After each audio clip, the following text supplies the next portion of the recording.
മലയാളികൾ non veg കഴിക്കാത്തവരും alcohol consume ചെയ്യാത്തവരും ആരുമില്ല എന്നാണ്. നമുക്ക് കോമൺ ആയിട്ട് അറിയാവുന്നൊരു ഫാറ്റ് ലിവർ എന്ന് പറഞ്ഞാൽ സാധാരണ മദ്യം കഴിക്കുന്നവർക്ക് വരുന്ന ഒരു ഫാറ്റ് ലിവറിനെ കുറിച്ചാണ് ഇത്രയും നാളും വളരെ എല്ലാവരും അറിഞ്ഞിരുന്നത്. പക്ഷേ ഇപ്പം there is very very common non alcoholic fat liver disease. എന്താണ് ഈ non alcoholic fat liver disease? ചെറുതായിട്ടൊരു ഫാറ്റ് ലിവറിൽ തുടങ്ങി ഇത് ക്യാൻസർ വരെ എത്താൻ സാധ്യതയുള്ളൊരു സിറ്റുവേഷനാണ്.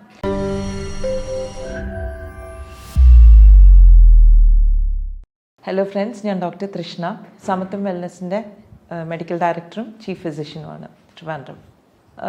നമ്മുടെ മലയാളികളുടെ ഒരു പ്രത്യേകത, ഞങ്ങൾ കോളേജിൽ പഠിക്കുമ്പോഴത്തേക്ക് എല്ലാവരും പറയുന്നത് വെച്ചാൽ മലയാളികൾ നോൺ വെജ് കഴിക്കാത്തവരും ആൽക്കഹോൾ കൺസ്യൂം ചെയ്യാത്തവരും ആരുമില്ല എന്നാണ്. ശരിയാണ്. ഐ തിങ്ക് ബഹുഭൂരിപക്ഷം മലയാളികളും they drink and they find it very enjoyable also. ഇപ്പോൾ ഏതൊരു ഫെസ്റ്റിവൽ വന്നാലും I think it's an integral part of celebration. പക്ഷേ ഇതിൽ നമുക്ക് കോമൺ ആയിട്ട് അറിയാവുന്നൊരു ഫാറ്റ് ലിവർ എന്ന് പറഞ്ഞാൽ സാധാരണ മദ്യം കഴിക്കുന്നവർക്ക് വരുന്ന ഒരു ഫാറ്റ് ലിവറിനെ കുറിച്ചാണ് ഇത്രയും നാളും വളരെ എല്ലാവരും അറിഞ്ഞിരുന്നത്. പക്ഷേ ഇപ്പം there is very very common non alcoholic fat liver disease. എന്താണ് ഈ non alcoholic fat liver disease? ഇപ്പം ചെറുപ്പക്കാരിൽ പോലും വളരെ വളരെ കോമൺ ആയിട്ട് ഒരു അൾട്രാസൗണ്ട് എടുക്കുമ്പോൾ കാണുന്നതാണ് കൊഴുപ്പ് നമ്മുടെ കരൾ സെൽസിൽ ഡെപ്പോസിറ്റഡ് ആകുന്നതും. ഡെഫിനറ്റ്ലി ഇതിന് സാധാരണ സിംറ്റംസ് ഒന്നും കാണിക്കാറില്ല, കാരണം this is the first stage. അപ്പം നമ്മൾ സാധാരണ ഡോക്ടറിൻ്റെ അടുത്ത് പോകുന്നത് വേറെ എന്തെങ്കിലും ഒരു ചെക്കപ്പിനായിരിക്കും. ആ ചെക്കപ്പിൻ്റെ കൂട്ടത്തിൽ ഒരു അൾട്രാസൗണ്ട് എടുക്കാൻ പറയുമ്പോഴായിരിക്കും നമുക്ക് ഫാറ്റ് ലിവർ ഉണ്ടെന്ന് മനസ്സിലാവുന്നത്. അപ്പം what is actually fat liver, അല്ലെങ്കിൽ നോൺ ആൽക്കഹോളിക് ഫാറ്റ് ലിവറിനോ അല്ലെങ്കിൽ സ്റ്റിയറ്റോ ഹെപ്പറ്റോസിസ് എന്നൊക്കെ പറയുന്ന കണ്ടീഷൻ. സാധാരണഗതിയിൽ നമ്മൾ കഴിക്കുന്ന ഭക്ഷണം ഡൈജസ്റ്റ് ചെയ്ത് കഴിഞ്ഞാൽ ഇറ്റ് ഗെറ്റ്സ് അബ്സോർബ്ഡ്. നമ്മുടെ സ്മോൾ ഇൻറ്റസ്റ്റൈനിൽ ഇത് ന്യൂട്രിയൻസ് എല്ലാം അബ്സോർബ് ചെയ്ത് പോർട്ടൽ വെയിനിൽ കൂടെ ഇത് ലിവറിലേക്ക് പോകുന്നു. ലിവറാണ് ഇതിനെ എങ്ങനെ പ്രോസസ്സ് ചെയ്യണോ, അത് സ്റ്റോർ ചെയ്യണോ, അത് യൂട്ടിലൈസ് ചെയ്യണോ, എന്താണ് ചെയ്യേണ്ടതെന്ന് പല ഫങ്ഷൻസും തീരുമാനിക്കുന്നത് ലിവറാണ്. ലിവറിന് ഈ ഫംഗ്ഷൻ കൂടാതെ തന്നെ ഒരു എക്സോക്രൈൻ ഫംഗ്ഷനുണ്ട്, ഒരു എൻഡോക്രൈൻ ഫംഗ്ഷനുണ്ട്. എക്സോക്രൈൻ എന്ന് പറഞ്ഞാൽ സെക്രീഷൻസ് കൊണ്ടുവരും, അതായത് ബൈൽ സെക്രീഷൻ ലിവറിൻ്റെ ഒരു എക്സോക്രൈൻ ഫംഗ്ഷനാണ്. ഈ ബൈൽ സെക്രീഷൻ അനുസരിച്ചിട്ടായിരിക്കും നമ്മുടെ ഫാറ്റിന്, അതായത് നമ്മൾ കഴിക്കുന്ന കൊഴുപ്പിന് ബ്രേക്ക് ഡൗൺ ചെയ്യുന്ന ഒരു പ്രോസസ്സാണ് ഈ ബൈൽ സോൾട്സ് ചെയ്യുന്നത്. ഇത് കൂടാണ്ട് എൻഡോക്രൈൻ ഫംഗ്ഷനുണ്ട്, ലിവറിൽ നിന്ന് തന്നെ കുറച്ച് ഹോർമോൺസ് സെക്രീറ്റ് ചെയ്യുന്നു, again which helps in A lot of metabolic activities in the body. പക്ഷേ ഇതുകൂടാതെ തന്നെ എനിക്ക് തോന്നുന്നു വളരെ പോപ്പുലറായിട്ടുള്ള മലയാളം സോങ്സ് ഒക്കെ നമ്മൾ കേട്ടിട്ടുണ്ടായിരിക്കും. കരളെ എന്നൊക്കെ ആയിരിക്കും പറയുന്നത്. Why? Because liver is a very very important organ in our body. ലിവറിന് എന്തെങ്കിലും ഡാമേജ് വരുവാണെങ്കിൽ അത് it can regenerate very well, പക്ഷേ over a period of time നമ്മുടെ ഫുൾ ബോഡീനെ അത് ബാധിക്കും. അപ്പം non alcoholic fat liver disease വരാനുള്ള കാരണം നമ്മൾ കഴിക്കുന്ന ഭക്ഷണത്തിൽ വളരെ കൂടുതലായിട്ട് കാർബോഹൈഡ്രേറ്റ് അല്ലെങ്കിൽ അന്നജം ഉണ്ടെങ്കിൽ അല്ലെങ്കിൽ ഷുഗർ ഉണ്ടെങ്കിൽ ഇത് അബ്സോർബ് ചെയ്ത് ലിവറിലേക്ക് ചെല്ലുമ്പോഴത്തേക്ക് it causes a lot of definitely ഞാൻ എപ്പോഴും എക്സ്പ്ലെയിൻ ചെയ്യാറുണ്ട്, too much of sugar gets converted to fat. അപ്പോൾ ഇത് ഫാറ്റായിട്ട് സ്റ്റോർ ചെയ്യും. എസ്പെഷ്യലി നമ്മുടെ ലിവർ സെൽസിനകത്ത് ഇത് ഒരു എൻഡോപ്ലാസ്മിക് റെറ്റിക്കുലം, ലിവറിൻ്റെ ഒരു ഭാഗത്തിനകത്ത് ഇത് സ്റ്റോർ ചെയ്ത് കഴിഞ്ഞാൽ ഇത് അവിടെ കുറച്ച് സ്ട്രെയിൻ ഉണ്ടാക്കും. കാരണം ഇത്രയും കൊഴുപ്പ് സ്റ്റോർ ചെയ്യാനുള്ളൊരു കപ്പാസിറ്റി ലിവർ സെൽസിന് ഇല്ല നോർമലി. അപ്പം നാച്ചുറലി അതൊരു ഇൻഫ്ലമേറ്ററി പ്രോസസ്സിലേക്ക് പോകുന്നു, ഇതിനെ ബോഡി റെസിസ്റ്റ് ചെയ്യാൻ തുടങ്ങുന്നു. അപ്പം അതൊരു ഹെപ്പറ്റൈറ്റിസിലേക്ക് പോകുന്നു, ഇൻഫ്ലമേറ്ററി കണ്ടീഷൻ. ആൻഡ് ഈ ലോങ് ടേം ഹെപ്പറ്റൈറ്റിസ്, കുറേ കാലം ഹെപ്പറ്റൈറ്റിസ് അല്ലെങ്കിൽ ഇൻഫ്ലമേഷൻ നിൽക്കുന്ന ഏതൊരു ശരീരത്തിൻ്റെ ഭാഗത്തും it can lead to cancer eventually. അപ്പം ചെറുതായിട്ടൊരു ഫാറ്റ് ലിവറിൽ തുടങ്ങി ഇത് ക്യാൻസർ വരെ എത്താൻ സാധ്യതയുള്ളൊരു സിറ്റുവേഷനാണ്. അതുകൊണ്ട് തന്നെ നമ്മൾ ഇത് ഡെഫിനറ്റായിട്ടും അഡ്രസ്സ് ചെയ്യണം. ഫാറ്റ് ലിവറിൽ നമ്മൾ ഏറ്റവും ഇമ്പോർട്ടൻസ് കൊടുക്കുന്നത് ഡെഫിനറ്റ്ലി നമ്മുടെ ഡയറ്റിന് തന്നെയാണ്. കാരണം ഡയറ്ററി ഇൻ്റർവെൻഷനാണ് ഇതിൽ ഏറ്റവും പ്രധാനം. സ്റ്റാർട്ടിങ് വിത്ത് നമ്മൾ കഴിക്കുന്ന ഭക്ഷണത്തിലെ കാർബോഹൈഡ്രേറ്റിൻ്റെ ക്വാണ്ടിറ്റി കുറയ്ക്കുക. അപ്പോൾ 3 നേരം അരിയാഹാരം കഴിക്കുന്നവരെ definitely you have to stop all that and switch to a healthy diet plan. അവിടെ എന്തായിരിക്കും നമ്മൾ ഫോക്കസ് ചെയ്യുന്നുണ്ടാവുക? അറ്റ്ലീസ്റ്റ് ആദ്യത്തെ 1 മാസമെങ്കിലും നമ്മൾ അന്നജം വളരെ മിനിമൈസ് ചെയ്തിട്ട് വെജിറ്റബിൾസ് ടേസ്റ്റ് ഇല്ലാതൊന്നും കഴിക്കേണ്ട, നമുക്ക് കുറച്ച് ഗീയോ ബട്ടറൊക്കെ ഇട്ടിട്ട് കഴിക്കാം. Plus some nuts and some fruits. ഇതായിരിക്കണം നമ്മുടെ മെയിൻ ആയിട്ടുള്ള ഫുഡ്. നോൺ വെജ് കഴിക്കാമെന്ന് ചോദിച്ചാൽ കഴിക്കാം. റെഡ് മീറ്റ് നമുക്ക് കംപ്ലീറ്റ് ആയിട്ട് ഒഴിവാക്കണം. വൈറ്റ് മീറ്റ് കുറച്ചൊക്കെ നമുക്ക് കഴിക്കാം. ഡെഫിനറ്റ്ലി എഗ്ഗും നമുക്ക് കൺസ്യൂം ചെയ്യാൻ സാധിക്കും. പക്ഷേ ഇതിനെല്ലാത്തിനും ഉപരി നമ്മൾ ഫസ്റ്റ് സ്റ്റാർട്ടിങ് വിത്ത് ലിവർ ക്ലെൻസാണ് ഏറ്റവും നല്ലത്. അപ്പോൾ ഈ NAFLD പോലത്തുള്ള കണ്ടീഷന് നമുക്ക് ഫാസ്റ്റിംഗ് വളരെ ഇഫക്റ്റീവായിട്ടുള്ളൊരു ട്രീറ്റ്മെൻറ്റാണ്. കാരണം ഫാസ്റ്റ് ചെയ്യുന്ന സമയത്ത് കുറേ ക്ലെൻസിങ്, ലിവറിൻ്റെ ക്ലെൻസിങ് നടക്കുന്നു. കാരണം നമ്മൾ മാക്രോ ന്യൂട്രിയൻസ്, കാർബോഹൈഡ്രേറ്റോ ഫാറ്റോ പ്രോട്ടീനോ നമ്മൾ ഭക്ഷണത്തിൽ കൊടുക്കുന്നില്ല. അതുകൊണ്ട് തന്നെ ഇതിനെ പ്രോസസ്സ് ചെയ്യേണ്ട ഒരു ജോലി ലിവറിനില്ല. ലിവറിന് ആവശ്യത്തിന് റെസ്റ്റ് കിട്ടുന്നു. അതുകൊണ്ട് തന്നെ കുറച്ചുകൂടെ ബോഡിയിൽ, അതായത് ലിവറിൽ അടങ്ങിയിരിക്കുന്ന കുറേ കൂടെ ടോക്സിൻസ് ലിവറിന് റിമൂവ് ചെയ്യാനായിട്ട് സാധിക്കും. അപ്പോൾ ലിവറിനെ ക്ലെൻസ് ചെയ്യാനായിട്ട് വളരെ ഇഫക്റ്റീവായിട്ടുള്ള ഒരു നിങ്ങൾക്ക് എല്ലാവർക്കും അറിയാവുന്ന ഒരു ഹേർബാണ് കീഴാർനെല്ലി. കീഴാർനെല്ലി നമുക്ക് അതുപോലെ തന്നെ അടിച്ചു പിഴിഞ്ഞ് കുടിക്കാം, ദാറ്റ് ഈസ് ഇഫക്റ്റീവ്. പക്ഷേ ഫോർ സം പീപ്പിൾ ആ ചെറിയൊരു ക്വാണ്ടിറ്റി പറ്റില്ല. അപ്പോൾ നമ്മൾ കോൺസെൻട്രേറ്റഡ് ആയിട്ട് തന്നെ നമ്മൾ കൊടുക്കണം.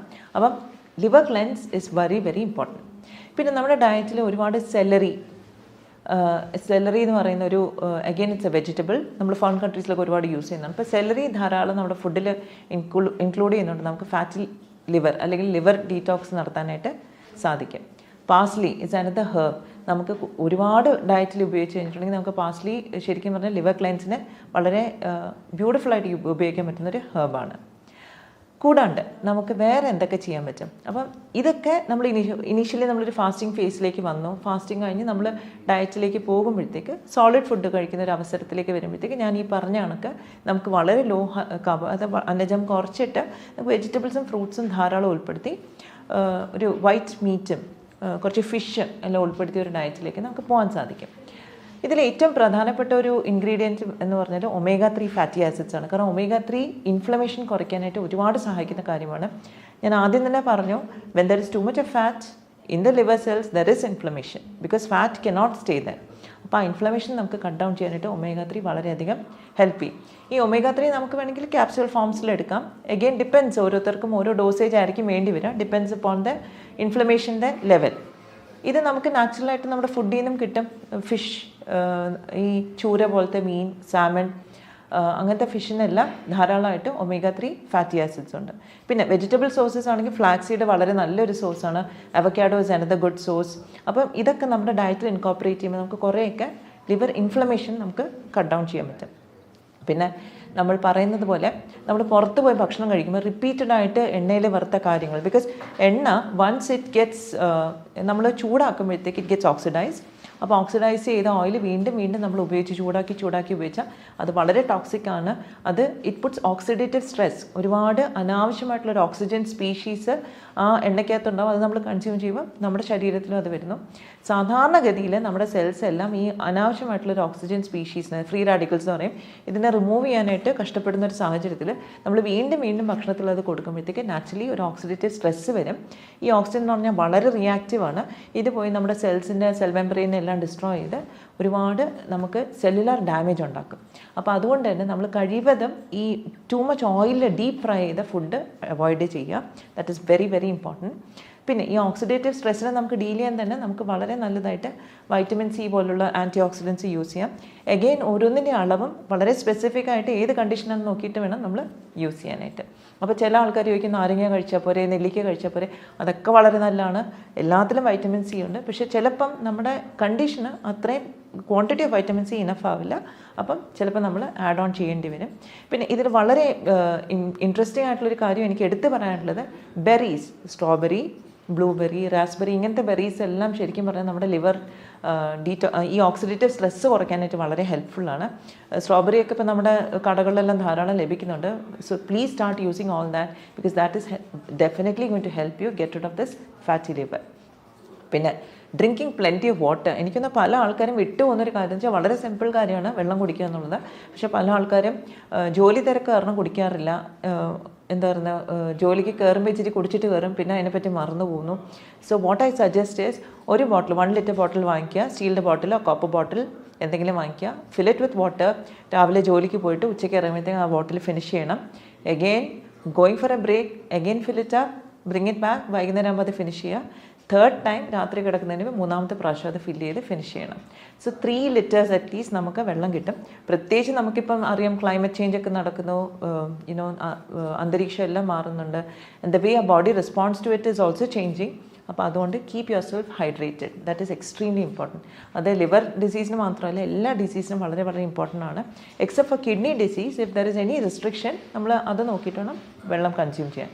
Otherwise drinking water is definitely a must. പിന്നെ ഇതിലെല്ലാത്തിനും സ്പീഡപ്പ് ചെയ്യുന്നൊരു പ്രോസസ്സാണ് നമുക്ക് എന്തെങ്കിലും ടെൻഷൻ ഉണ്ടെങ്കിൽ. അപ്പം എന്തൊരു അസുഖം നമ്മുടെ ശരീരത്തിലുണ്ടെങ്കിലും ടെൻഷൻ ഉണ്ടെങ്കിൽ അത് അഗ്രവേറ്റഡ് ആവും. അപ്പം നമ്മുടെ സ്ട്രെസ്സും ടെൻഷനും നമ്മൾ മാനേജ് ചെയ്യണം. ഇതെല്ലാം നമ്മൾ ചെയ്യുന്നതിനോട് കൂടെ നമ്മുടെ ചിട്ടയുള്ള ഒരു ലൈഫ് സ്റ്റൈലിലേക്കും നമ്മൾ പോകണം. സോ ടൈമിംഗ് വെച്ച് ഫുഡ് കഴിക്കാം, ടൈമിൽ ഉറങ്ങുക is also very very important. ഇതെല്ലാം ഹെൽപ്ഫുള്ളായിരിക്കും. സോ ഇതിൽ ഇനിയും കൂടുതൽ എന്തെങ്കിലും സംശയം ഉണ്ടെങ്കിൽ do contact us. We are always there for you to sort out your doubts. Thank you very much.